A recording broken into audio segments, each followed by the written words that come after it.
في لحظة بيبقى الإنسان ما بين خيارين، يا إما يغفر يا إما ينتقم. لكن لما الشك يملأ قلب الرجل بيحوله من زوج وأب إلى قاتل بدم بارد، ويبقى الموضوع دخل في حتة تانية. النهاردة هنتكلم عن واحدة من أبشع الجرائم اللي حصلت على مدار اليومين اللي فاتوا، وتحديدا في صعيد مصر في منطقة الهادية بسوهاج. زوج قتل مراته وبنته، وبعد ما شربهم السم بالعافية طلع هو على القهوة وبدأ انه يشرب شاي. تعالوا نشوف ايه اللي حصل من البداية للنهاية، ولكن الأول خلوني أرحب بحضراتكم.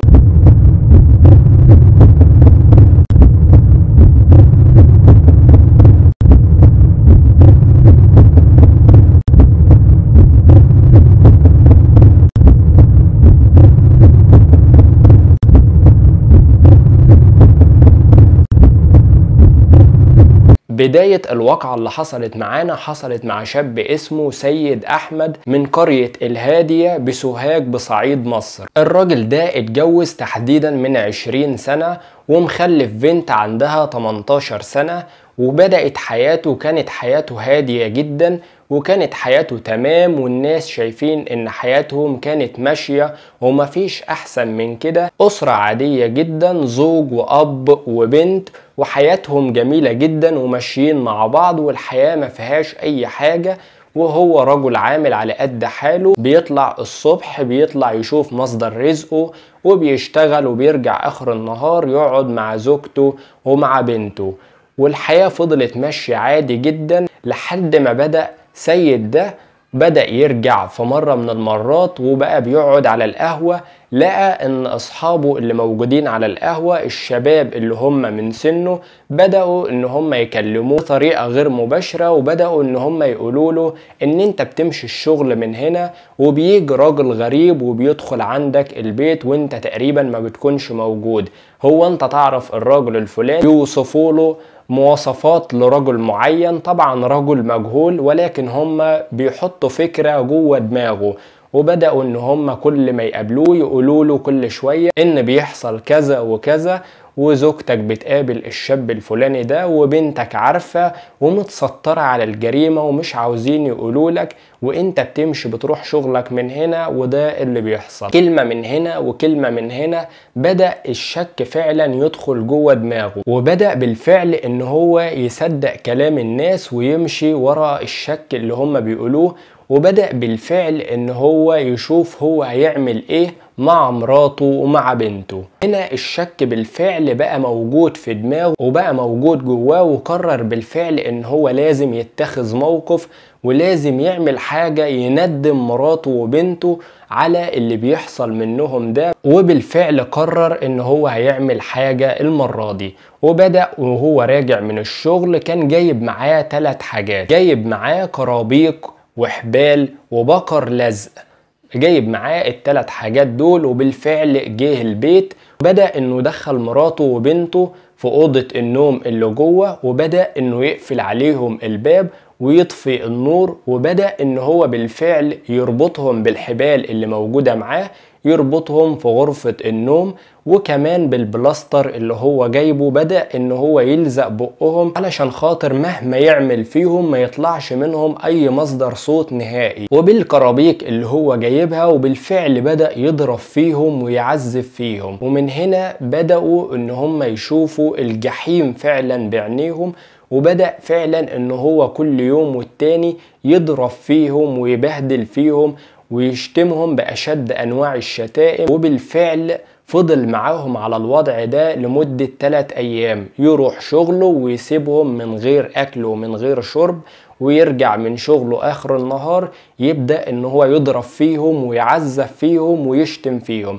كل يوم على هذا الحال لمدة 3 أيام، لحد ما جه اليوم الثالث بدأ يرجع كده وهو راجع من شغله جايب معاه علبة فيها مادة سامة، وبدأ إن هو يدخل عليهم بالفعل، وجاب كوبايتين وحط في الكوبايتين دول السم اللي هو جايبه، وبدأ ان هو يضرب في البنت في الاول، وبيقول لها اشربي من الكوباية اللي هو جايب فيها السم، وهي بتقول له انت كده بتموتني يا بابي. وهو طبعا ولا حياة لمن تنادي، الشك فعلا مسيطر عليه ومخليه ان هو بيعمل الحاجات دي كلها، ومش شايف ان هم دول مراته وبنته اللي هم اقرب اتنين ليه. وبالفعل ان هو صدق كلام الناس ومشي ورا كلام الناس، وبالفعل بدأ زي ما قلنا يدي لها اول كوباية فيها السم، وبدأ ان هو يشربها للبنت بالعافية، والبنت ما كانتش عاوزة تشرب.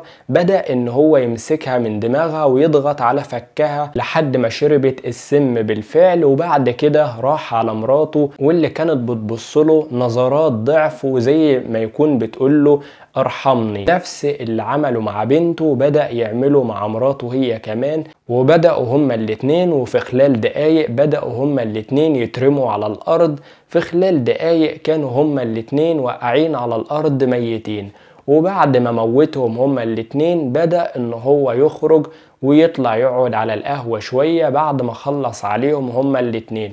وأول ما قعد على القهوة بيقول للشباب وبيقول للناس اللي موجودين هناك ان مستحيل حاجة من اللي انتوا بتقولوها دي هتحصل مرة تانية، لان انا بالفعل عاقبتهم وضربتهم وهم حاليا قاعدين في البيت، وان هم مش هيقدروا يعملوا اي حاجة تاني، وان هو خلاص بقى قدر ان هو يسيطر على الوضع، وان اللي حصل ده عمره ما هيتكرر مرة تانية. وفي نفس الوقت ده كانت اخت مراته كانت جاية بالصدفة علشان خاطر تدخل تقعد مع اختها شوية، ودخلت البيت بالفعل تخبط عليه، مفيش حد بيرد، مفيش اي حد بيفتح، لحد ما بتبص لقيته ان هو قاعد على القهوة. فبدأت ان هي تناديله وتقول له انا اختي فين.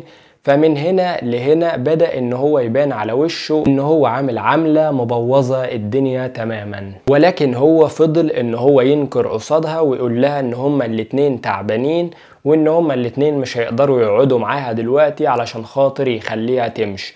ولكن من خلال كلامه ومن خلال اسلوبه بدأت ان هي تطلع على اسم الشرطة علشان خاطر تبلغ عنه، وبالفعل بلغت اسم الشرطة. تم القبض عليه من خلال اسم الشرطة، واعترف بكل حاجة هو عملها من اول حاجة لاخر حاجة. واكتر حاجة كان بيقولها في التحقيقات ان هو بيحافظ على عرضه وبيحافظ على كرامته، رغم ان هو ما شافش اي حاجة من كلام الناس دي كلها، ولكن هو مشي ورا الشك اللي جواه ومشي وراه بالفعل، وان هو خلص على مراته وعلى بنته بدون ما يحس اصلا وبدون ما يكون في وعيه تماما. وبالفعل اتعملت له قضية قتل مع سفك الاصرار والترصد، وفي خلال جلسة واتنين تم الحكم عليه بالإعدام مشنقا علشان يكون عبرة لأي حد يصدق الشك اللي جواه وأي حد يمشي ورا كلام الناس، لأن حرفيا كلام الناس زي ما احنا بنقول ولا هيودي ولا هيجيب.